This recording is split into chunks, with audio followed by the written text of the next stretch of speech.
सांगली डफळापूर बसस्थानक परिसरातील सार्वजनिक मोटारी सुरू करण्यासाठी कॉक्रोच आंदोलन. जत तालुक्यातील डफळापूर बसस्थानक परिसरातील अनेक दिवसांपासून बंद असलेली सार्वजनिक मोटारी तात्काळ सुरू करण्यात यावी या मागणीसाठी आज मार्क्सवादी कम्युनिस्ट पक्षाच्या वतीने अनोखे कॉक्रोच आंदोलन करण्यात आले. कॉम्रेड हनुमंत कोळी यांच्या नेतृत्वाखाली झालेल्या या आंदोलनात नागरिकांनी हातात फलक आणि घोषणाबाजी करून प्रशासनाचे लक्ष वेधले.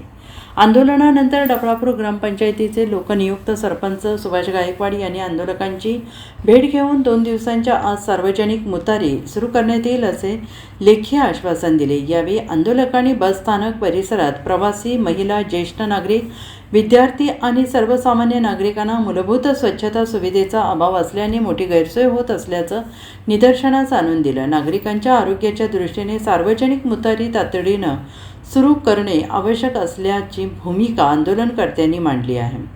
सरपंचांनी दिलेल्या लेखी आश्वासनानुसार 2 दिवसात मोटारी सुरू करण्यात कार्यवाही झाली नाही तर पुढील काळात अधिक तीव्र आंदोलन करण्यात येईल असा इशारा मार्क्सवादी कम्युनिस्ट पक्षाच्या वतीनं देण्यात आला आहे. पाठीमागं नवीन मोटारी बांधलेली आहे. अद्याप ती मोटारी चालू करण्यात आली नाही. त्यामुळं आम्ही नवीन बसस्टँड बांधले. त्या मोटारीच्या बसस्टँडच्यामध्ये लोकांनी, गावातल्या लोकांनी कचरा टाकलेला आहे. तर लोकांना जाता येत नाही. ती मोटारी चालू करण्यात यावी ही आमची ग्रामपंचायत विभागाला मागणी आहे. आम्ही निवेदन दिलेलं आहे, वेळोवेळी तोंडी सांगितलेलं आहे. त्यासाठी आज आम्ही अनोख्या पद्धतीने कॉक्रोच आंदोलन आम्ही करत आहे. तरी जर प्रशासन याचा दखल नाही घेतली तर ह्याच्यापेक्षा तीव्र आम्ही आंदोलन भविष्यात आम्ही करू. Bureau report SPN Marathi Sangli.